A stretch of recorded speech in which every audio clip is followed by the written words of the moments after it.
ان الانسان لفی خسر، بے شک انسان خسارے میں، ایمان لانے والے لوگ یعنی مومنین خسارے میں نہیں۔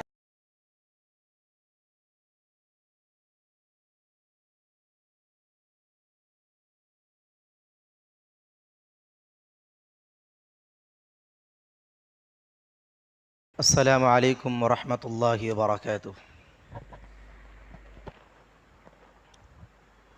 ان الحمد للہ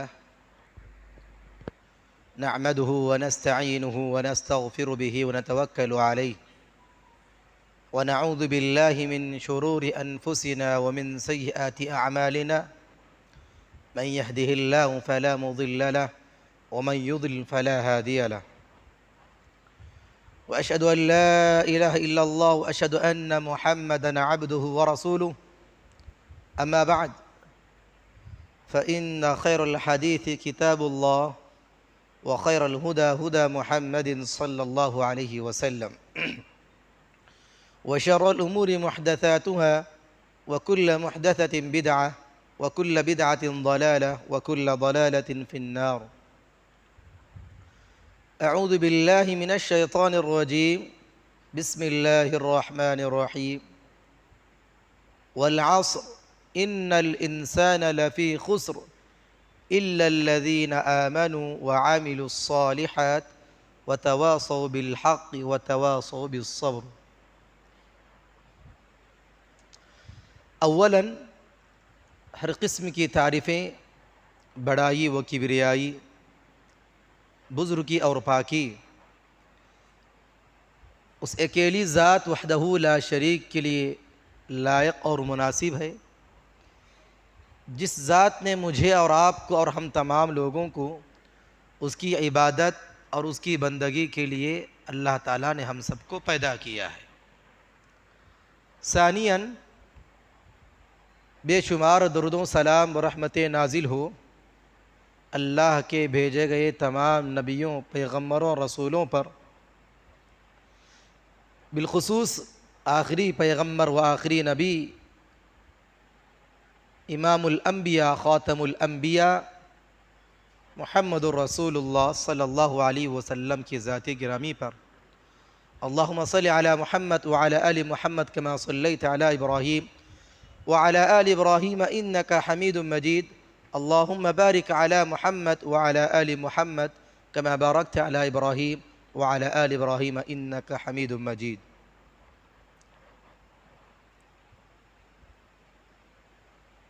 ہم لوگ بڑے خوش نصیب ہیں کہ اللہ نے ہم سب کو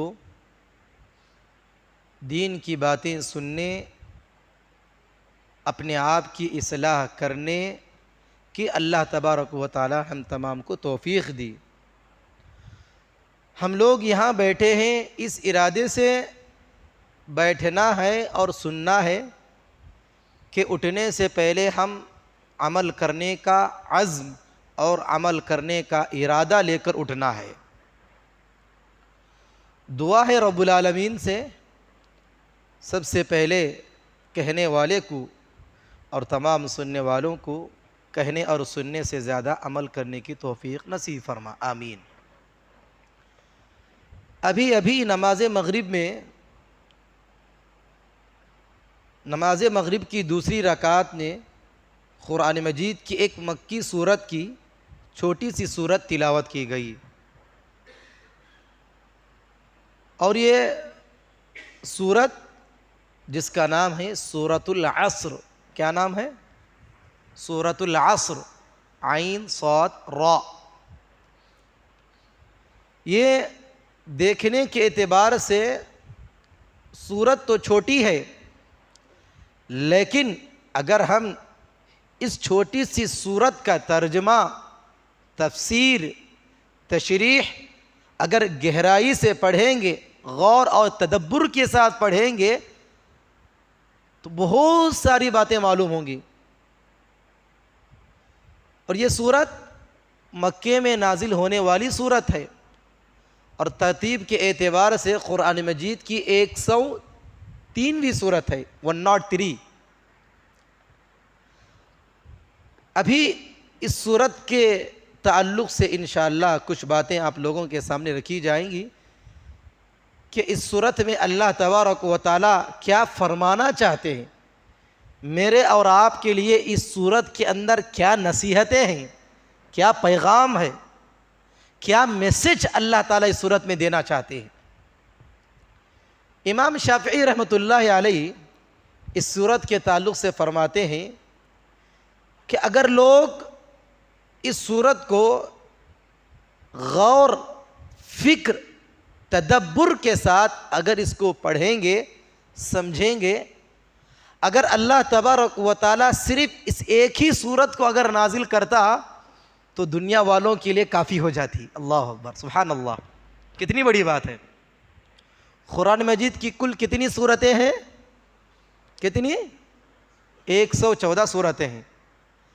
ان 114 صورتوں میں سے اگر اللہ تبارک و تعالیٰ صرف سورۃ العصر کو نازل کرتے تو ہمارے لیے کافی ہو جاتی، عمل کرنے کے اعتبار سے، سمجھنے کے اعتبار سے۔ کیوں بھائی؟ یہ صورت اتنی اہم ہے جتنی بات امام شافعی رحمۃ اللہ علیہ نے کہی تھی۔ تو آئیے یہ جاننے کی کوشش کریں گے آخر اس صورت کے اندر ایسی کیا باتیں ہیں، ایسی کیا نصیحتیں ہیں، ایسے کیا پیغامات ہیں جو اللہ تبارک و تعالیٰ اس آیت میں فرمانا چاہتے ہیں۔ کہا اللہ تبارک و تعالیٰ نے بسم اللہ الرحمن الرحیم والعصر ان الانسان لفی خسر الا الذین آمنوا وعملوا الصالحات وتواصوا بالحق وتواصوا بالصبر۔ قسم ہے زمانے کی، بے شک انسان نقصان اور خسارے میں ہے، مگر وہ لوگ جو ایمان لائے، نیک عمل کیے، عمل صالح کرے، حق کی باتیں بتلاتے رہے، حق کی تلقین کرتے رہے اور صبر کی تلقین کرتے رہے، صبر پر جمے رہے۔ اس صورت کے اندر 4 باتوں کی وصیت کی گئی، 4 باتوں کی نصیحت کی گئی۔ کتنی بھائی؟ 4، صرف 4۔ یہ 4 باتیں اگر ہم غور سے سنیں گے اور ان 4 باتوں پر عمل کریں گے تو یہی 4 باتیں ہماری 40 سال کی زندگی کے لیے کافی ہو جائیں گی۔ اگر اللہ نے کسی کی زندگی میں 40 سال لکھے ہیں تو ہماری پوری زندگی کے لیے یہ صورت کافی ہو جائے گی۔ اب اس کا مطلب یہ نہیں کہ مول صاحب صرف اس ایک ہی صورت پہ عمل کریں گے، باقی کی صورتوں کو چھوڑ دیں گے کیا؟ نہیں، لیکن فضیلت بتلانے کے لیے، اہمیت بتلانے کے لیے یہ باتیں کہی جا رہی ہیں۔ اس صورت میں 4 آیتیں ہیں، 3 آیتیں ہیں۔ سب سے پہلی آیت میں اللہ تبارک و تعالیٰ فرماتے ہیں والعصر، قسم ہے زمانے کی، قسم ہے زمانے کی۔ اور ہم سب کو ایک دین کی ایک بیسکلی بات یہ معلوم ہونا چاہیے، جو لوگ جن کا رشتہ، جن کا تعلق دین سے ہے، قرآن سے ہے، حدیث سے ہے، ان لوگوں کو یہ بات پہلے ہی سے معلوم ہو گئی ہوگی کہ اللہ تبارک و تعالیٰ قرآن کے اندر 30 پاروں میں اور 114 صورتوں میں جن جن مخلوقات کی یا جن جن چیزوں کی قسم کھائی ہے تو اس کی اہمیت، اس کی فضیلت، اس کا مقام، اس کا مرتبہ بہت اونچا ہے۔ مثال کے طور پر اسی صورت کی مثال لیجئے۔ اس صورت کی پہلی آیت میں اللہ نے کس کی قسم کھائی ہے؟ کس کی؟ زمانے کی قسم کھائی ہے۔ اگر آپ اسی پارے کے اندر دیکھیں گے، کبھی اللہ تبارک و تعالیٰ نے سورج کی قسم کھاتے ہوئے کہا بسم اللہ الرحمن الرحیم والشمس وضحاها، سورج کی قسم کھائی ہے۔ تو کبھی اللہ تبارک و تعالیٰ نے رات کی قسم کھائی ہے، کہا بسم اللہ الرحمن الرحیم واللیل اذا یغشا۔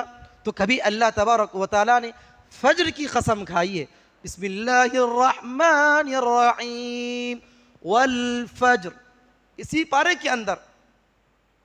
تو معلوم ہوا کہ اللہ تبارک و تعالی اپنی مخلوقات میں سے، اللہ کی پیدا کردہ چیزوں میں سے کسی بھی چیز کی قسم جب اللہ تبارک و تعالی کھاتے ہیں تو اس کی فضیلت بڑھ جاتی ہے. اور یہ اللہ کے لیے مناسب ہے کہ اللہ تبارک و تعالی اپنی مخلوقات میں سے کسی بھی مخلوق کی قسم کھا سکتا ہے، لیکن کسی بھی مخلوق کے لیے ناجائز ہے اور نامناسب ہے کہ وہ خالق کی چھوڑ کر کسی مخلوق کی قسم کھائے. مثال کے طور پر کچھ لوگ ہوتے ہیں اپنی بات کو منوانے کے لیے، لوگوں کے سامنے اپنی بات میں وزن پیدا کرنے کے لیے کبھی جھوٹ کا سہارا لیتے ہیں تو کبھی قسم کا سہارا لیتے ہیں. اللہ کی قسم تو کھاتے ہی ہیں، لیکن کچھ لڑائیاں ہوتے ہیں آپس میں، کیا بولتے ہیں؟ چلو مسجد کو جائیں گے، چلو قرآن کی قسم کھائیں گے، چلو دم ہے قرآن پہ ہاتھ رکھو قسم کھا. لوگ ایسا بولتے ہیں نا. جب کئی ہمارے معاشرے میں، سماج میں ایسی لڑائی جھگڑیاں پیدا ہوتے ہیں تو لوگ قرآن کی قسم کھاتے ہیں. کچھ لوگ قرآن کی قسم کھاتے ہیں، کچھ لوگ اپنے ماں باپ کی قسم کھاتے ہیں، اور کچھ لوگ جو ہے نا اپنی زبان پکڑ کر قسم کھاتے ہیں، اور کچھ لوگ جو ہے نا سر پہ ہاتھ رکھ کر قسم کھاتے ہیں. نہ جانے لوگوں نے قسمیں کھانے کی کیا کیا شکلیں اور کیا کیا صورتیں لوگوں نے بنا لی ہیں. لیکن کسی بھی انسان کے لیے یا کسی بھی مخلوق کے لیے جائز نہیں کہ وہ اللہ کی قسم کو چھوڑ کر کسی اور کی قسم کھائے. جائز نہیں ہے. اگر قسم کھانے کی نوبت پڑی، قسم کھانے کی ضرورت پڑی تو ایسا نہیں کہ چپکے چھوٹی چھوٹی معمولی باتوں پہ جو ہے نا قسم کھائیں گے. نہیں، اگر تم قسم کھا رہے ہو نا، اگر اس کو پورا نہیں کریں گے تو قسم کا کفارہ بھی ادا کرنا پڑے گا. تو چھوٹی چھوٹی اور معمولی باتوں پہ قسم نہیں کھانا چاہیے. کچھ اہم باتیں ہوں گی، کچھ اہم معاملہ ہوگا تو اس کو حل کرنے کے لیے اگر قسم کھانے کی ضرورت پڑتی ہے تو کس کی کھانا؟ اللہ کی، رب العالمین کی قسم کھانا چاہیے. اللہ کی قسم کو چھوڑ کر اگر کوئی بھی مسلمان، چاہے وہ نبی کی قسم ہی کیوں نہ ہو، صحابہ کی کیوں نہ ہو، ماں باپ کی کیوں نہ ہو، قرآن کی کیوں نہ ہو، کسی کی قسم ہرگز جائز نہیں ہے. یہ اتنا بڑا گناہ ہے، یہ اتنا بڑا جرم ہے کہ انسان کفر اور شرک کے راستے میں چلے جائے گا. اللہ اکبر.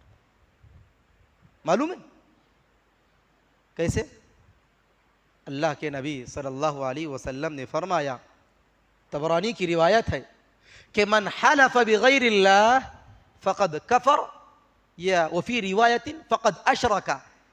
جس کسی مسلمان نے بھی اللہ کی قسم کو چھوڑ کر دوسروں کی قسم کھائی ہے، حقیقی جو معبود ہے رب العالمین، اس حقیقی معبود کی قسم کو چھوڑ کر دوسروں کی قسم کھاتا ہے، گویا کہ اس نے کفر کیا، گویا کہ اس نے شرک کیا. اللہ اکبر.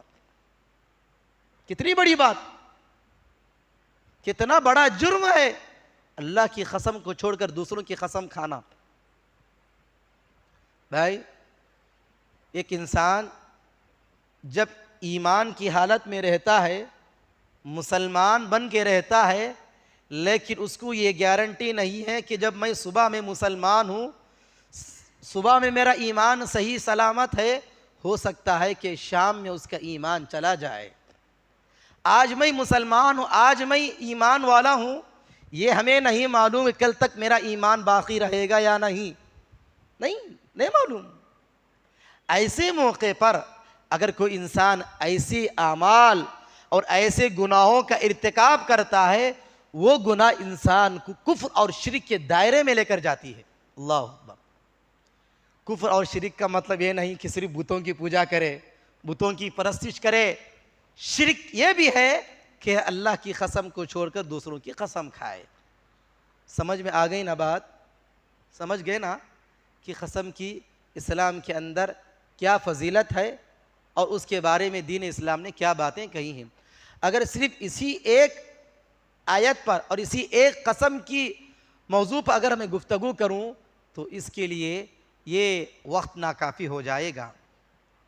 تو اس کے بعد سورۃ العصر کی دوسری آیت میں جو اللہ تبارک و تعالیٰ نے کہا ان الانسان لفی خسر، بے شک انسان خسارے میں ہے، بے شک انسان نقصان میں ہے، بے شک انسان جو نا دھوکے میں ہے۔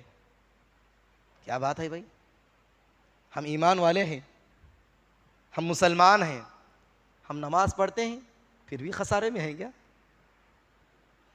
کیا اللہ تبارک و تعالیٰ یہی بات کہنا چاہتے ہیں تم مسلمان ہو کے بھی تم خسارے میں ہو، مومن ہو کے بھی تم خسارے میں ہو؟ ہاں ایسی ہے بات، دنیا کے سارے لوگ نقصان میں ہیں، اس میں نہ فرقہ ہے، نہ جماعت ہے، نہ تنظیم ہے، نہ مذہب ہے، نہ دھرم ہے، کوئی بھی نہیں، دنیا کے سارے لوگ خسارے میں ہیں، نقصان میں ہیں، اور دنیا کی پوری چیزیں خسارے و نقصان میں ہیں۔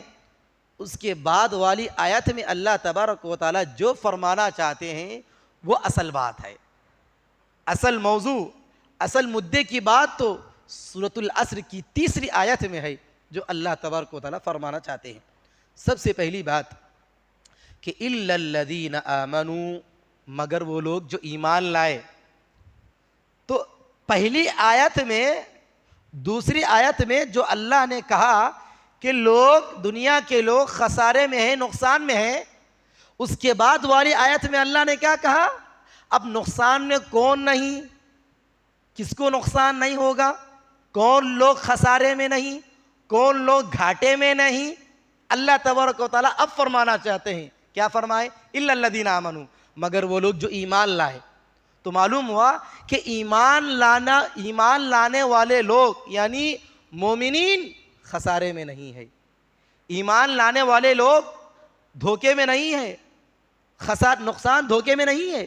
اچھا اب رہی بات پھر بھی ہم خسارے میں ہیں، کیا مولانا تمہیں بات بات ہم مسلمانوں کو آپ خسارے کی، نقصان کی بات کر رہے ہو، تو پھر کیا ہم نمازی پڑھنا چھوڑ دیں گے کیا؟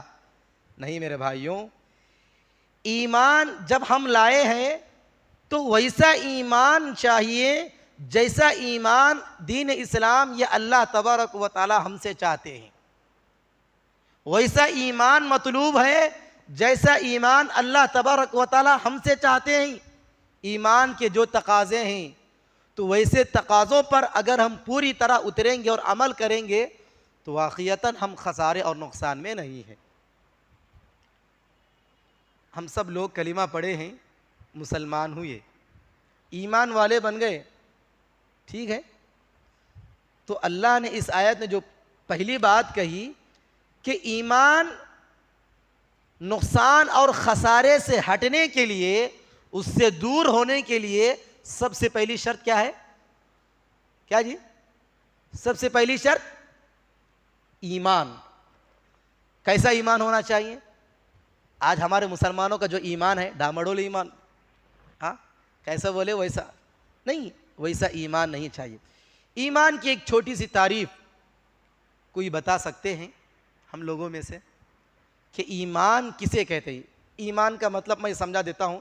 ایمان یعنی اس کا دوسرا نام بھروسہ، یقین، توکل اللہ پر ایمان، اللہ پہ بھروسہ، اللہ پر یقین، یہ ایمان کا مطلب ہے۔ یہ مطلب تو ہم سمجھ گئے، لیکن ایمان کی تعریف کیا ہے؟ ایمان کو ہم کس طریقے سے سمجھ سکتے ہیں؟ ہم ایمان بول تو آج ہمارے معاشرے میں کیا پہلا، ہاؤ بھائی کلمہ پڑھنا مسلمان ہو گئے، ایمان بول تو اللہ پہ بھروسہ رکھنا، اللہ کی ذات سے بھروسہ رکھنا، ایمان یہی ہے جو ہم سمجھتے ہیں۔ لیکن ایمان کی تعریف حقیقت میں وہ نہیں، وہ ہے، لیکن محدثین نے، اہل علم نے ایمان کی جو تعریف کی ہے میں آپ کو بتلاتا ہوں۔ اقرار باللسان، سب سے پہلی چیز زبان سے اقرار کرنا، زبان سے، اچھا یاد رکھ لیجئے، مرتے دم تک یاد رکھ لیجئے اس بات کو۔ ایمان کو سمجھنے کے لیے تین باتیں سمجھنا ہے، صرف تین باتیں۔ پہلی چیز اقرار باللسان، زبان سے اقرار کرنا۔ کس چیز کا اقرار کرنا؟ سب سے پہلے کلمہ پڑھنا، سب سے پہلے کلمہ شہادتین کا اقرار کرنا زبان سے۔ جب ہم زبان سے بولتے ہیں، صرف زبان سے بولا نہیں چاہیے، ارے کلمہ پڑھ لے تو کیا مسلمان ہو جائیں گے؟ ہو جائیں گے، لیکن پوری طرح آپ مسلمان نہیں ہوں گے، پوری طرح ایمان والے نہیں ہوں گے جب تک کہ آپ اس کلمے کے تقاضوں کو پورا نہیں کریں گے. سمجھے نا؟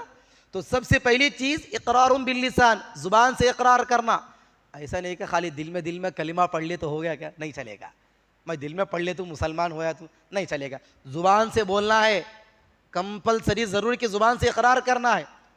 اس کے بعد تصدیق بالقلب، کہ دل سے تصدیق کرنا ہے، دل سے ماننا ہے.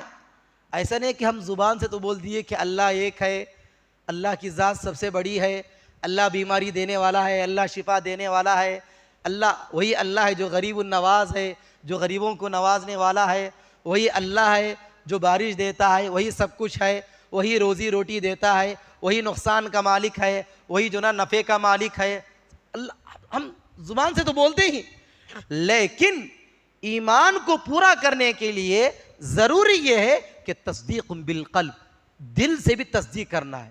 دل سے جب تک ایک مسلمان دل سے اقرار نہیں کرے گا، دل سے تصدیق نہیں کرے گا، دل سے ایمان نہیں لائے گا، جب تک وہ پوری طرح مسلمان ہو نہیں سکتا. سمجھ میں آگی نا بات؟ کچھ لوگ ہوتے ہیں بس دل ہی میں دل پڑھ لیتے ہیں کلمہ، جو بھی اذکار ہوتے ہیں دل میں ہی دل پڑھ لیتے ہیں، زبان سے ادا نہیں کرتے. اور کچھ لوگ ہوتے ہیں جو زبان سے تو ادا کرتے ہیں لیکن دل سے یقین نہیں رکھتے، دل سے ان کا ایمان نہیں ہوتا. دل سے اللہ پر ایمان رکھنا، اے اللہ میرا دل یہ یقین کرتا ہے، یہ بھروسہ رکھتا ہے کہ تیری ذات اکیلی ہے، تو ہی بیماری دینے والا اور تو ہی شفا دینے والا. تیری ذات کو چھوڑ کر کسی مخلوق کے اندر یہ طاقت نہیں کہ وہ بیماری کو شفا دے سکے. ہر معاملے میں اللہ کی ذات پر بھروسہ رکھنا دل سے، زبان سے اور دل سے.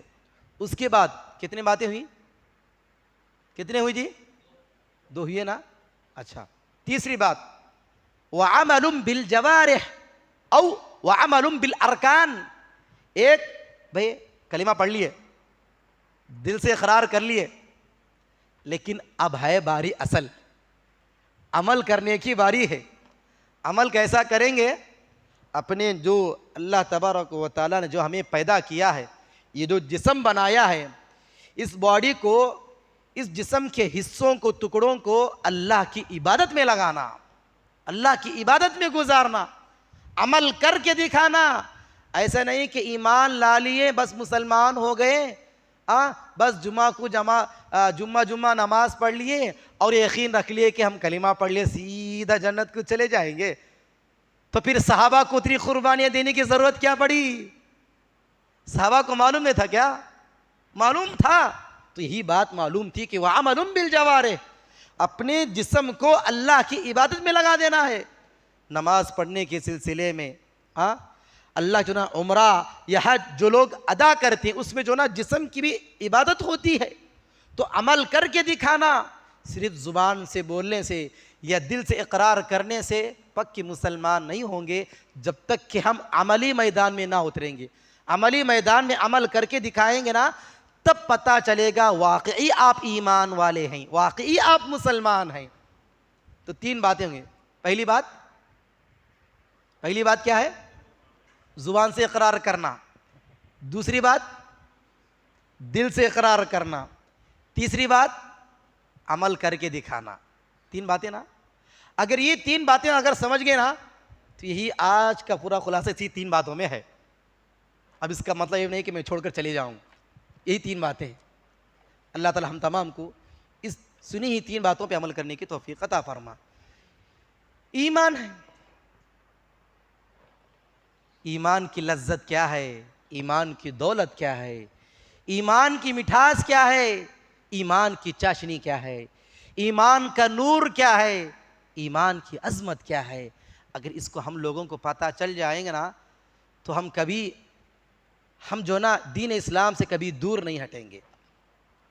جب کچھ صحابہ ابھی مسلمان نہیں ہوئے، صحابہ کی بے شمار مثالیں ہمارے سامنے ہیں، حدیث کی کتابوں میں ہیں، سیرت کی کتابوں میں ہیں.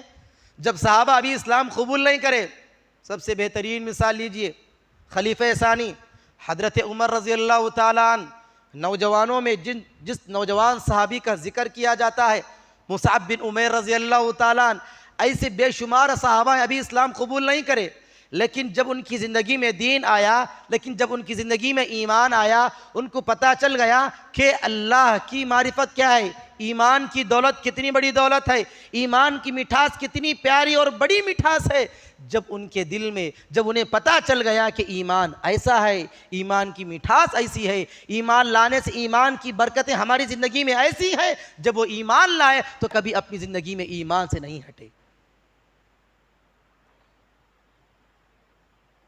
مسلمان دمڑی چلی جائے مگر چمڑی نہ جائے۔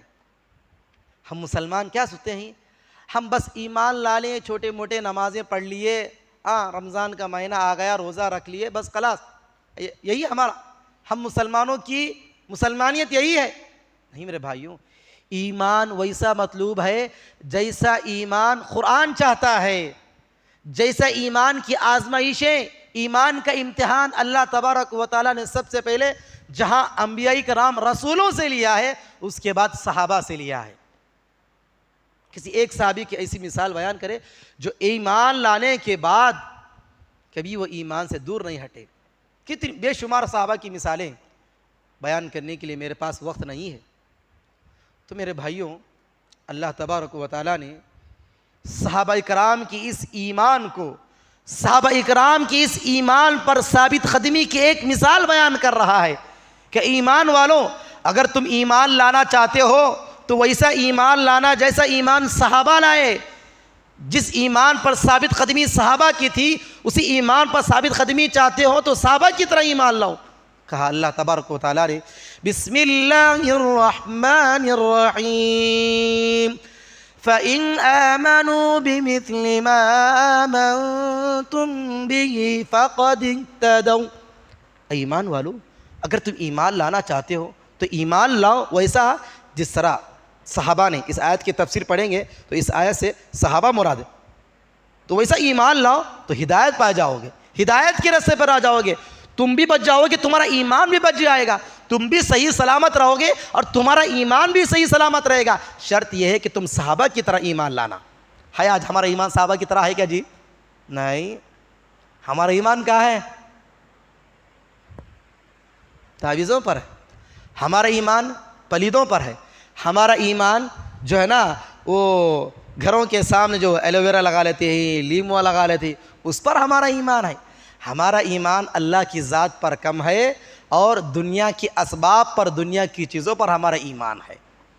نہیں میرے بھائیوں، ایمان اگر کسی کو مل گئی نا، یہ دنیا کی سب سے بڑی دولت ہے، سب سے بڑی دولت ہے۔ کئی کو جی اتنی بڑی دولت کیوں ہے؟ ابھی میں ایک صحابی کی مثال دیا میں آپ کو، نوجوان صحابی کی مثال، کون سے جی؟ بارک اللہ۔ کیا صحابی کا نام کیا ہے؟ مصعب بن عمیر۔ معلوم ہے نا مصعب بن عمیر رضی اللہ عنہ کے بارے میں؟ اسلام لانے سے پہلے بڑے کروڑ پتی، ارب پتی، کھرب پتی، ان کے کپڑے، ان کے خوشبو، دم مہنگے مہنگے خوشبو کا استعمال کرتے تھے، لیکن جب ان کو پتہ چل گیا کہ ایمان کی دولت کتنی بڑی دولت ہے، ایمان کی مٹھاس کتنی بڑی اور کتنی لذت والی جو نا مٹھاس ہے ایمان کی، جب ان کو پتہ چل گیا نا، ایمان لائے، اسلام لائے، مسلمان ہوئے، مومن ہوئے، لیکن اللہ تبارک و تعالیٰ کے لیے، اپنی ایمان کے لیے انہوں نے اپنے گھر بار کو چھوڑ دیا، اپنی پراپرٹیز کو چھوڑ دیا، جو کروڑوں پتی تھے، پوری کی پوری چیزیں کو چھوڑ کر وہ اسلام کے دائرے میں آ گئے۔ آج کے زمانے میں ہم مسلمان ایمان دولت سے کتنی محبت ہے جی؟ ہے کیا؟ ہمیں اللہ سے اتنی محبت نہیں جتنی دولت، جتنی ہمیں محبت اپنی پراپرٹی سے، اپنی جگہوں سے ہے، اپنی سونا چاندی یا اپنے مال و دولت سے ہے نا بھائی؟ جھوٹ بول رہا ہوں کیا؟ نہیں، صحابہ کو دیکھیے، صحابہ کی مثال لیجیے، وہ تھے سب سے بڑے ایمان والے، اور اللہ نے صحابہ سے ایمان کا امتحان لیا نہیں لیا جی؟ ایمان کا ایگزام لیا۔ صحابہ فیل ہوئے پاس ہوئے؟ پاس ہوئے نا جی. پاس ہونے کے بعد ایک سرٹیفکیٹ دی گئی ان کو. کیا سرٹیفکیٹ؟ جی جی رضی اللہ عنہم ورضوا عنہ. یہی سرٹیفکیٹ، اللہ ان سے راضی ہو گیا اور وہ اللہ سے راضی ہو گئے. تو ایسا ایمان ہونا چاہیے. تو بہرحال سب سے پہلی بات ایمان والے ہونا. دوسری بات وَعَامِلُوا الصَّالِحَاتِ، اور عمل صالح کرنا، نیک عمل کرنا. بھائی کلمہ تو پڑھ لیے ہیں، مسلمان تو ہو گئے ہیں، ٹوپی تو لگا لیے ہیں، نام کی داڑھی تو چھوڑ لیے ہیں، نام کا جھبہ شرع تو پہن لیے ہیں، لیکن عمل صفر. عمل کے اعتبار سے ہم زیرو ہیں. دنیا کے لوگوں کے سامنے تو ہم ہیرو ہیں، لیکن نیک عمل کرنے کے اعتبار سے ہم زیرو ہیں. صرف ایمان لانا کافی نہیں ہے، صرف کلمہ پڑھنا کافی نہیں ہے، اس کلمے کے تقاضوں پہ عمل کرنا ہے. صرف ایمان لانا کافی نہیں ہے، ایمان کے شرائط پہ عمل کرنا ضروری ہے. اور عمل صالح یہ بہت بڑی دولت اور بہت اہم چیز ہے، نیک عمل کرنا. بھائی اگر ہم قرآن پڑھیں گے، قرآن کی آیتوں کو، سورتوں کی تلاوت کریں گے، تو کتنی ایسے مقامات اور کتنی ایسی جگہوں پر اللہ تبارک و تعالی ایمان والوں سے نیک عمل کرنے کی بات کہتا ہے. ایک مثال میں آپ کو لیتا ہوں. اسی پارے کے اندر سورہ بینہ ایک سورت ہے نا، کون سے پارے میں ہے؟ اما پارے میں ہے. اگر آپ اس کی آخری کے آیتوں کو اٹھا کر پڑھیں گے، جس میں اللہ تبارک و تعالی نے کہا بسم اللہ الرحمن الرحیم ان الذین آمنوا وعملوا الصالحات اولئک هم خیر البریہ. بے شک جو لوگ ایمان لائے اور نیک عمل کرے، یہی لوگ نیک ہیں، یہی لوگ بھلائی کے راستے، بھلائی پانے والے، یہی لوگ اللہ کے نیک بندے ہیں.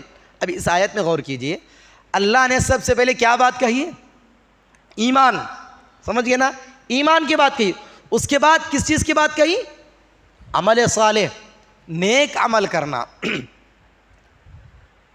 ہماری زندگی کا مقصد کیا ہے؟ زندگی کا مقصد کیا ہے؟ اس دنیا میں جب ہم جنم لیے، پیدا ہوئے، تو کیا واسطے؟ کھائے پیے، عیش کرے، مزے اڑائے، یہی ہماری زندگی کا مقصد ہے؟ نہیں نہیں نہیں، ہماری زندگی کا مقصد یہ نہیں. جس خالق نے ہم کو پیدا کیا ہے، وہی خالق ہم کو یہ بتانا چاہتا ہے کہ اے میری مخلوق، اے میرے بندوں، میں نے تم کو پیدا کیا ہے، میں نے تم کو دنیا میں بھیجا ہے اس لیے کہ تم مہینے کو 30,000 کماؤ اور بیوی بچوں کے ساتھ خوش رہو. ایسی بات کہی نہیں. اللہ نے کہا، سورہ ملک کی آیتوں کو اٹھا کر پڑھیے. بسم اللہ الرحمن الرحیم الذي خلق الموت والحياة ليبلوكم أيكم أحسن عملا وهو العزيز الغفور. وہی ہے جس نے موت اور حیات کو پیدا کیا. زندگی دینے والا وہی، موت دینے والا وہی. کیوں؟ لِيَبْلُوَكُمْ أَيُّكُمْ أَحْسَنُ عَمَلًا، اس لیے کہ اللہ ہم میں یہ دیکھنا چاہتا ہے کہ تم میں کون اچھا عمل کرنے والا ہے، تم میں کون بہتر عمل کرنے والا ہے.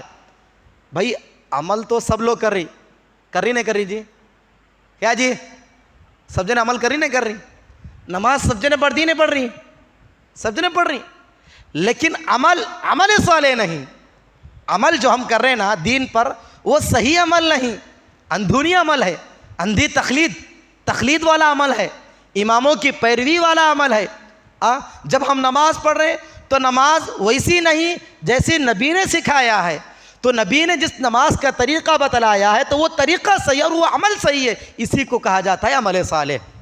ایسا نہیں کہ ہم امام کی تقلید کرتے ہیں، ہم فلاں امام کی بات مانتے ہیں، نہیں چلے گا.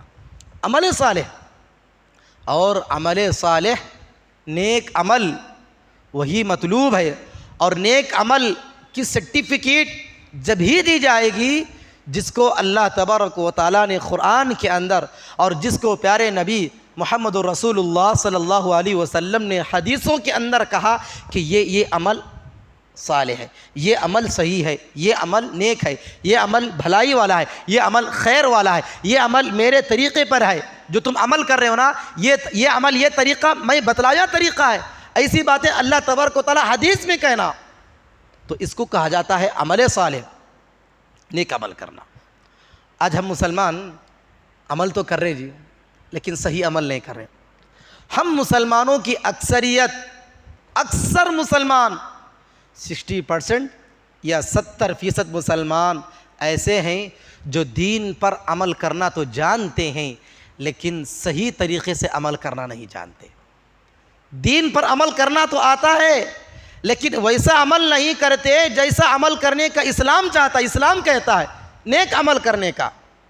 اگر نیک عمل کے بارے میں اگر میں کہوں تو اور بہت ساری باتیں ہو جائیں گی۔ اگر گہرائی میں جائیں گے، قرآن کھول کر پڑھیے، یہ حدیثیں کھول کر پڑھیے، یا جب بھی اجتماعات پروگرامز ہوتے ہیں یا جمعہ کے بیانات ہوتے ہیں نیک عمل کے تعلق سے، تو اس وقت آپ کو سمجھ میں آئے گا کہ نیک عمل کی پہچان کیا ہوتی ہے، نیک عمل کو پہچاننے کے لیے کیا ذرائع، کیا اسباب ہیں، کیا اشارے ہیں کہ یہ عمل نیک ہے، یہ عمل صحیح ہے۔ اور اللہ تبارک و تعالیٰ نے جو مسلمان اچھا عمل کرتا ہے، نیک کام کرتا ہے، اس کی تعریف اللہ تبارک و تعالیٰ نے اور اس کی فضیلت اللہ تبارک و تعالیٰ نے کی ہے۔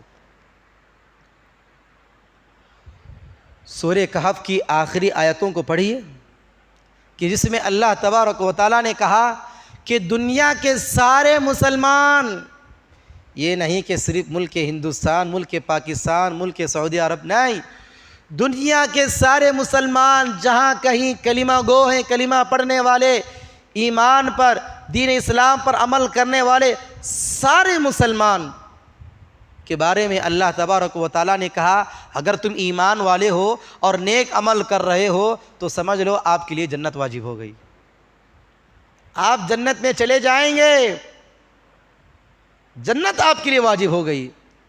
یہ ایمان والوں کی اور نیک عمل کرنے والوں کی اتنی بڑی فضیلت کہ جنت ان کا انتظار کر رہی ہے، جنت ان کے لیے اہلا و سہلا و مرحبا کہہ رہی ہے۔ جنت ایسے ایمان والوں کے لیے، جنت ایسے نیک عمل کرنے والوں کے لیے، نیک بندوں کے لیے، ایماندار نمازی بندوں کے لیے جنت کہہ رہی ہے کہ ویلکم، آ جاؤ، میرے دروازے کھلے ہوئے ہیں۔ کہا اللہ تبارک و تعالیٰ نے بسم اللہ الرحمن الرحیم ان الذین آمنوا وعملوا الصالحات كانت لهم جنات الفردوس نزلا خالدین فیہا لا یبغون عنہا عولا۔ کیا پیاری بات اللہ نے کہی، جو لوگ ایمان لائے اور نیک عمل کرے تو ان کے لیے جنت ہے، اور جنت میں کئی کیٹیگریز ہیں، عمل کے اعتبار سے جنت کے مراتب ہیں، جنت کے درجات ہیں۔ ہم دعا کرتے ہیں نا، میت کے حق میں دعا کرتے ہیں، صرف میت کے حق میں، اپنے حق میں نہیں کرے گا کیا؟ کسی مردے کو ہم دفناتے ہیں، کسی مردے کے حق میں جب ہم دعا کرتے ہیں اے اللہ اس مردے کو، اس مرے انسان کو جنت الفردوس میں اعلیٰ مقام نصیب فرما، اپنے لیے نہ کو، مردے کے لیے تو ہم دعا دے دیے، جب ہم زندہ ہیں تو کیا اپنے لیے نہ کو؟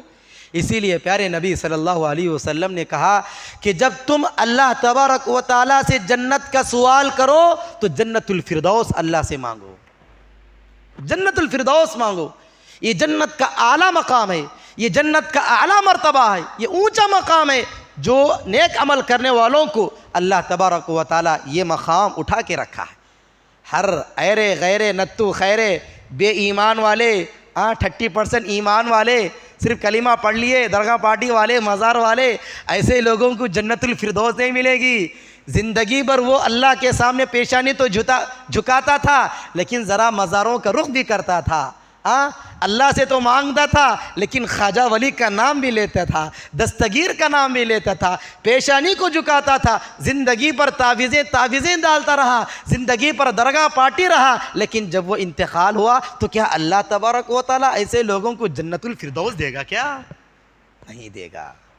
تو اسی لیے اور قرآن کی بہت ساری آیتیں ایسی ہیں جہاں پر اللہ تبارک و تعالیٰ ایمان والوں کا ذکر کرنے کے بعد ایسے بندوں کا ذکر کر رہا ہے جو بندے اللہ کی نظر میں نیک ہیں، جو بندے اللہ کی نظر میں سچے ہیں اور پکے ہیں۔ ہمیں نماز پڑھ لیے، روزہ رکھ لیے، ذری دعائیں یاد ہیں پڑھ لیے۔ اب ایک مسلمان بڑی غلط فہمی میں رہتا ہے، ماشاءاللہ میں نماز پڑھ لیا، میں ایمان والا ہو گیا، میں بڑا اچھا پکا نمازی ہو گیا، دیندار ہو گیا، میں نیک عمل کریا، شاید اللہ خوش ہو گیا ہوگا۔ نہیں، اس غلط فہمی میں کبھی مت رکھیے، اس غلط فہمی کو اپنی دل و دماغ سے ہٹا دیجیے۔ ارے آپ کو کیسے پتا چلے گا میں جو عمل کر رہا ہوں وہ صحیح ہے؟ اگر صحیح ہے تو کیا اللہ تبارک و تعالیٰ میرے اس عمل کو قبول کیا یا نہیں؟ معلوم ہوگا کیا؟ کوئی بھی گارنٹی نہیں دے سکتا، کہیں نہ کہیں اونچ نیچ ہوگی، کہیں نہ کہیں کمی پیشی ہوگی، کہیں نہ کہیں سوراخ ہے ہمارے اعمال میں، ہمارے ایمان میں، ہمارے دین پر عمل کرنے کے سلسلے میں۔ اسی لیے جہاں ہم ایمان والے ہیں تو اسی کے ساتھ ساتھ ہم یہ کوشش کرنا چاہیے کہ نیک بنیں۔ اللہ کے نزدیک، اللہ رب العالمین کے نزدیک کوانٹٹی کی ضرورت نہیں، کوالٹی کی ضرورت ہے۔ بار بار ہم سنتے ہیں اللہ کے نزدیک کس چیز کی ضرورت ہے؟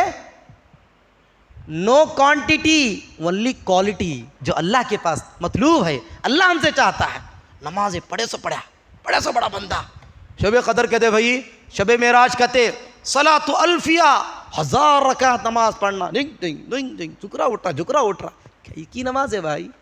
کئی کی نماز ہے؟ نہ رکوع صحیح، نہ سجدہ صحیح، نہ قرآن کی تلاوت صحیح، کچھ نہیں۔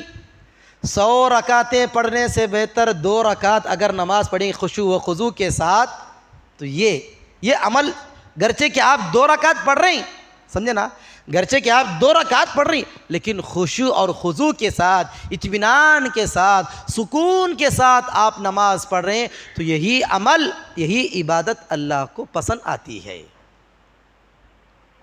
ایک مثال میں آپ کو دیتا ہوں۔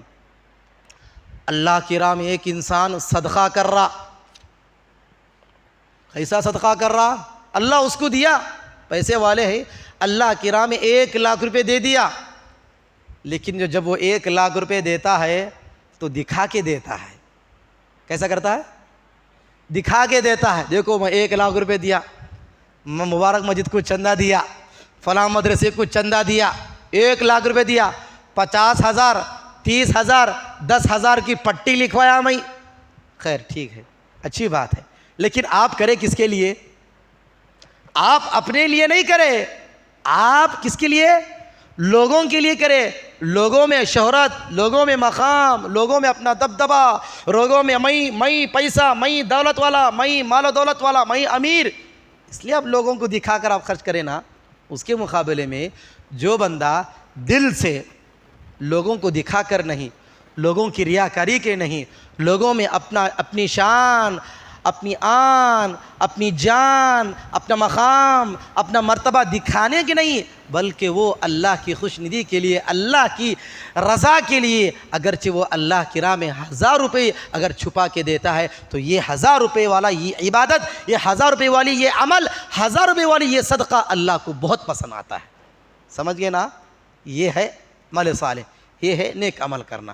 تو بہرحال دوسری بات ہی، تیسری بات، وَتَوَاصَوْا بِالْحَقِّ، حق کی وصیت کرنا، حق کی تلقین کرنا۔ حق کسے کہتے ہیں؟ جو عقل ہماری جس کو صحیح بولے وہی صحیح ہے کیا؟ جو دل ہمارا فیصلہ لیا، جو تو کام کر رہا ہے وہ صحیح ہے؟ جو تو نماز پڑھ رہا ہے جس طریقے سے جو پڑھ رہا ہے کیا وہ صحیح ہے؟ تو کیا ہمارا دل اور ہمارا دماغ جس عمل کو صحیح قرار دے, جس کو صحیح کہے, تو کیا وہ صحیح ہو سکتا ہے؟ کیا نہیں ہو سکتا ہے. حق کو پہچاننے کے لیے ہمیں قرآن و حدیث کی طرف رخ کرنا پڑے گا کہ اللہ تبارک و تعالی حق بتلانے کے لیے اس کی کیا تعلیمات دیتا ہے, حق کی کیا پہچان ہے. حق کی باتیں دین اسلام میں دیتا ہے, لیکن اس کی کیا پہچان ہے حق پہ عمل کرنے کے لیے, صحیح باتوں پہ عمل کرنے کے لیے. آج اسی حق کی دنیا کے مسلمانوں کے لیے سب سے اور بڑی اور اہم ضرورت ہے, اہم ضرورت ہے. آپ فون اٹھائیے, اٹھا کر بولیے نماز کا طریقہ کیا ہے, چھوٹی سی مثال, فلاں عمل کرنے کا طریقہ ہے, صدقہ کرنے کا طریقہ کیا ہے, ذکر و اذکار کرنے کا طریقہ کیا ہے, نبی پر درود بھیجنے کا طریقہ کیا ہے, نبی سے محبت کرنا ہے اس کے کیا تقاضے ہیں. اگر آپ موبائل فون میں اٹھا کر اگر وائس میسج رکھیں گے یا ٹائپ کریں گے تو آپ کو 60-70% آپ کو غلط ملیں گے, 30% باتیں آپ کو صحیح ملیں گے. دنیا والوں کے سامنے حق کم بتلایا جاتا ہے, حق کو کم دکھلایا جاتا ہے, لیکن جو باتیں حق نہیں ہوتی ہیں, جن باتوں پر پیارے نبی کی یا دین اسلام کی مہر نہیں ہوتی ہے, سیل نہیں ہوتی ہے, ویسے ہی من گھڑت باتیں, ضعیف باتیں, بیکار کی باتیں لوگوں کو دین کے قریب کرنے کے واسطے, لوگوں میں جو دین پر شوق پیدا کرنے کے واسطے, اگر آپ ایسا کریں گے, یہ ذکر کریں گے, روزانہ سونے سے پہلے 10 مرتبہ سورہ اخلاص پڑھ کے سنیں گے, تو آپ سیدھا جنت میں جائیں گے. کون بولے بھائی, کون بولے؟ تمہارے صاحب بولے, تمہارے امام بولے, ہمارے نبی تو نہیں بولے, ہمارے امام تو نہیں بولے. لیکن ایسی باتیں لوگوں میں پھیلائی جاتی ہیں. اب وہ بیچارہ سنتے ہی ماشاءاللہ ایسی بات ہے, مقرر یوٹیوب کے مفتی صاحب ایسے بول رہے ہیں, یہ عالم صاحب ایسے بول رہے ہیں, چلو عمل کریں گے. اب ڈیلی عمل کرتا ہے پابندی کے ساتھ, لیکن وہ عمل غلط ہے, حق بات نہیں ہے. وہ لوگوں کو حق بتانے سے کبھی کترانا نہیں چاہیے, کبھی پیچھے نہیں ہٹنا چاہیے. آپ کھلم کھلا حق بولیے, شرک کو شرک بولیے, توحید کو توحید بولیے, گناہ کو گناہ بولیے, نیکی کو نیکی بولیے, بدعت کو بدعت بولیے, ذرا نیکی کو نیکی, بھلا کو بھلا بولیے. ایسا نہیں کہ میرا دوست ناراض ہو جائے گا, میرا دوست ناراض ہو جائے گا. اپنے دوست کو خوش کرنے کے لیے آپ اللہ کو ناراض کرو گے کیا؟ بولیے میرے بھائی. تو حق سننا ہے, حق پہ عمل کرنا ہے, اور حق کی باتیں بتلانا ہے. کیا 3 باتیں؟ کیا 3 باتیں؟ حق کو سننا, سب سے پہلی چیز حق سچ کیا ہے, صحیح کیا ہے, غلط کیا ہے, کون سا کام صحیح ہے, کون سا کام غلط ہے, کون سا طریقہ صحیح ہے, کون سا طریقہ غلط ہے. اس کو پرکھنے کے لیے ہمارے پاس نالج چاہیے, ہمارے پاس علم چاہیے, ہمارے پاس ہنر چاہیے, ہمارے پاس سوچ چاہیے. اللہ نے ہمیں عقل سلیم دیا ہے, تو اس کا صحیح استعمال کیجیے اور حق کو پہچانے. حق کے پیچھے لگتے رہیے, حق کیا ہے معلوم کرتے رہیے. آپ کی پوری زندگی اور ہماری پوری زندگی حق کو پہچاننے میں, حق کو ٹٹولنے میں, حق کو ڈھونڈنے میں اور حق کو سننے میں ہماری پوری زندگی اسی پہ ہونی چاہیے. اگر کہیں سے اگر غلط بات آپ سن لیے, عمل کر لیے, تو زندگی پر آپ کو نیکیاں نہیں ملیں گے, گناہ ملیں گے. یہی بات اللہ نے کہا کہ حق بات سنو, حق پہ عمل کرو. خالی سننا نہیں, حق پہ عمل کرنا ہے, اور اس کے ساتھ ساتھ لوگوں کو حق کی وصیت بھی کرنا ہے, حق کی باتیں بتلانا ہے, سچی باتیں بتلانا ہے, صحیح دین پھیلانا ہے, صحیح باتیں لوگوں کے سامنے کہنی ہے. ایسا نہیں کہ ہم بڑے مولانا ہیں, ہم بڑے مفتی ہیں, ہم بڑے اللہ والے ہیں, ہمارے پاس اتنا سارا علم ہے. اس کا مطلب یہ نہیں کہ آپ حق کو دبا کر, حق کو چھپا کر لوگوں کے سامنے غلط پیش کریں.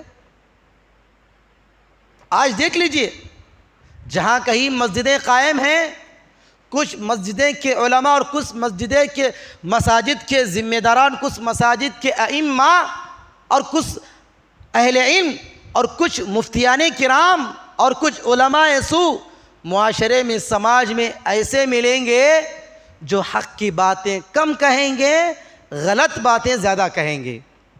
کبھی شرک کو شرک نہیں بولیں گے. یہ بات اس کو ہمیں سمجھنا ہے. تو اسی لیے جو اللہ تبارک و تیسری بات کہی وتواصوا بالحق کہ حق کی وصیت کرنا، خود بھی حق کی باتیں سننا ہے، خود بھی جو حق پر عمل کرنا ہے، اور دوسروں کو بھی، اپنے گھر والوں کو، اپنے رشتہ داروں کو، اپنے خاندان والوں کو اور اپنے دوست و احباب کو بھی حق کی باتیں کرنا ہے۔ ایسا نہیں کہ شب معراج آ گیا، میلاد النبی آ گیا، ربیع الاول کا مہینہ آ گیا، محرم کا مہینہ آ گیا، چلو جو نا محبوب سبحانی اٹھاؤ اسٹیٹس رکھو، حق کی پرچار نہیں ہو رہی، غلط کی پرچار ہو رہی ہے۔ تو ایسا نہیں ہونا چاہیے میرے بھائیوں۔ اس کے بعد آخری بات جو اللہ تبارک و تعالیٰ نے کہا وتواصوا بالصبر، وتواصوا بالصبر، صبر کی تلقین کرو۔ صبر میرے بھائیوں، صبر کا پیمانہ ایک ایسا پیمانہ ہے، اس سے لبریز ہونا چاہتے ہو، اس صبر کے پیمانے سے آپ فائدہ اٹھانا چاہتے ہو تو زندگی میں زندگی بھر صبر کرنا سیکھو، صبر کرنا سیکھو۔ صبر بھی سب سے بڑی نعمت ہے، سب سے بڑی دولت ہے۔ ہر انسان کی جوانی میں، اس کے جسم میں خون گرم ہے۔ کچھ لوگوں کو صبر کا مادہ ہے، کچھ لوگ بے صبرے ہیں، کچھ لوگوں کو غصہ جلدی آ جاتا ہے، صبر کر نہیں پاتے۔ لیکن اگر وہ مسلمان کامیاب ہو گئے، اللہ نے یہی بات کہی نا، نقصان سے ہٹنا چاہتے ہو، خسارے سے ہٹنا چاہتے ہو تو صبر کرو۔ بھائی زندگی میں بہت ساری مشکلات آئیں گی، زندگی میں بہت سارے ٹینشن آئیں گے، تکالیفیں آئیں گی۔ اللہ تبارک و تعالیٰ دین پر عمل کرنے کے سلسلے میں ہم سے امتحان لینا چاہ رہا ہے۔ اس امتحان میں، اس آزمائش میں اگر ہم صبر کریں گے نا تو یقین جانیے اس صبر کے فائدے، اس صبر کے فائدے اللہ تبارک و تعالیٰ ہماری زندگی میں بھی دکھائے گا، اور آخرت میں تو اللہ تبارک و تعالیٰ اسے لوگوں کے لیے اٹھا کے رکھا ہے۔ صبر کی بہترین مثال اور صبر کی بڑی مثال اگر لینا چاہتے ہو تو انبیاء میں اگر لینا چاہتے ہو تو جو مشہور ہے صبر ایوب ہے۔ حضرت ایوب علیہ السلام کی مثال ہے، پیارے نبی کی مثال ہے، صحابہ کرام کی مثالیں ہیں، ایسی بے شمار مثالیں اور بے شمار ایسے واقعات ہمیں ملیں گے جس میں انبیاء نے، نبیوں نے، رسولوں نے، صحابہ نے دین پر عمل کرنے کے سلسلے میں بہت سارے مشکلات آئے، تکلیفیں آئیں، لیکن صحابہ نے ان تکلیفوں کو برداشت کر کے ان پر صبر کرنا سیکھا۔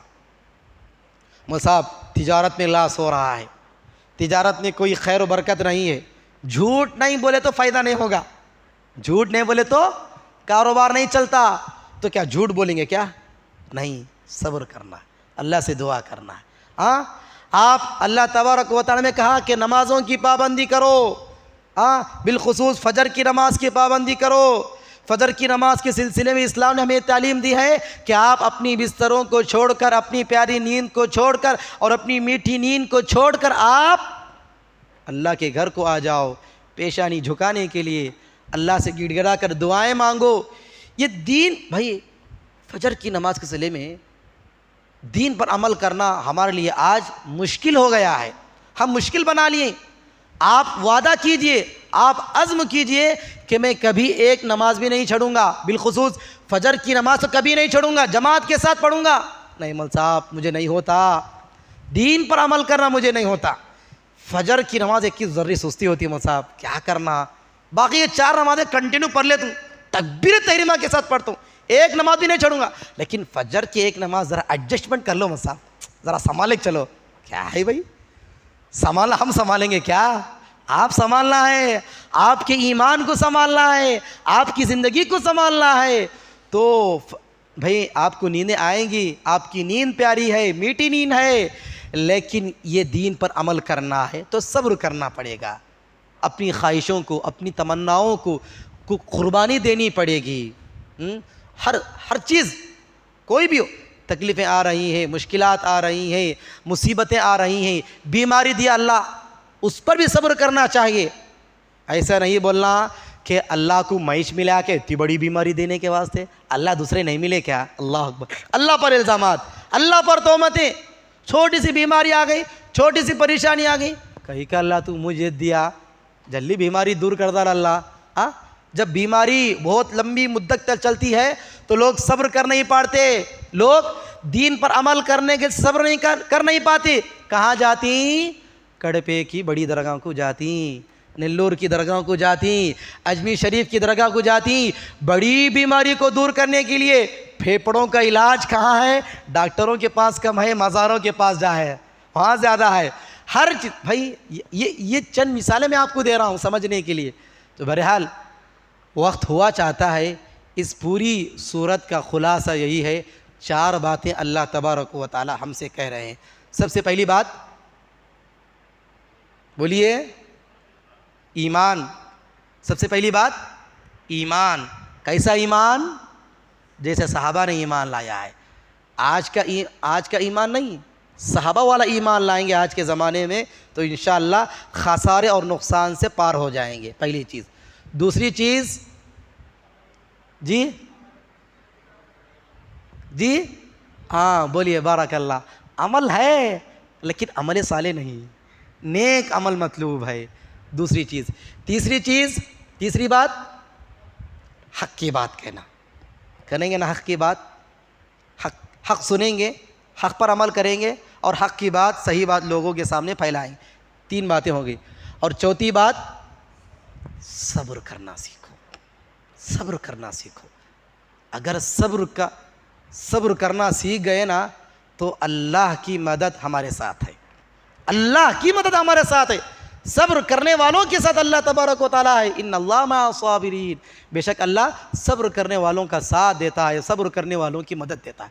اللہ کو معلوم میرے بندے دین پر عمل کرنے کے سلسلے میں کتنی مشکلیں پڑ رہی ہیں، پیاری میٹھی نیند کو حرام کر کے بستروں کو چھوڑ کر فجر کی نماز پڑھ رہی ہیں۔ اللہ کو معلوم ہے نا، اللہ کو معلوم ہے آپ صبر کر رہے ہیں، نیندوں کو حرام کر کے آپ مسجدوں کا رخ کر رہے ہیں، لیکن اللہ تبارک و تعالیٰ اس کا ضرور آپ کو اللہ بدلہ دے گا۔ تو بہرحال یہ 4 باتیں ہی جو آج کے جو ہے نا درس میں سنائی گئی ہیں۔ دعا ہے پروردگار سے کہ اللہ تبارک و تعالیٰ سب سے پہلے یہاں پر بیٹھے ہوئے مجھ جیسے گنہگار کو کہنے سے زیادہ، اور تمام بیٹھے ہوئے مرد ہو، خواتین ہو، بزرگ ہوں، بچے ہوں، سنی ہی باتوں پہ عمل کرنے کی توفیق عطا فرما۔ اللہ اپنے ایمان کو آج کے فتنوں کے زمانے میں اللہ اپنے ایمان کو بچا رکھنے کی توفیق عطا فرما، نیک عمل کرنے کی توفیق عطا فرما، حق کی بات کہنے، حق پر عمل کرنے اور حق کی باتیں پھیلانے کی توفیق عطا فرما۔ اللہ دین پر عمل کرنے کے سلسلے میں ہم پر جو رکاوٹیں آ رہی ہیں، ہم پر جو مصیبتیں، ہم پر جو آزمائشیں آ رہی ہیں، پروردگار الہی ان آزمائشوں پر، اس راستے پہ رب العالمین ہمیں صبر کرنے کی توفیق عطا فرما، تو ہماری مدد فرما۔ اللہ ہم مسلمانوں کی پریشانی، تکلیف، مصیبت کو دور فرما، جو بیمار ہیں اللہ انہیں صحت یابی عطا فرما۔ اللہ جہاں کہیں مسلمان روزی روٹی کے سلسلے میں، تجارت اور کاروبار کے سلسلے میں پریشان حال ہیں، اللہ ان کی روزی روٹی کے لیے ان کے لیے راستہ آسان کر دے۔ ہم مسلمانوں کی کمائی میں، تجارت میں اللہ برکت نصیب فرما۔ جہاں کہیں مسلمانوں پر ظلم ہو رہا ہے، چاہے وہ فلسطین ہو، چاہے وہ غزہ ہو، یہ دنیا کے کسی بھی خطے میں ہو، رب العالمین تو مظلوم مسلمانوں کی، ان کی عزت و آبرو کی، جان و مال کی حفاظت فرما۔ رب العالمین دنیا میں بھی اور آخرت میں بھی بھلائی و امن و شانتی عطا فرما، اور ہم تمام مسلمانوں کو جہنم کے عذاب سے بچا، آمین۔ ربنا آتنا فی الدنیا حسنہ وفی الآخرۃ حسنہ وقنا عذاب النار، آمین۔ وآخر دعوانا الحمد للہ رب العالمین۔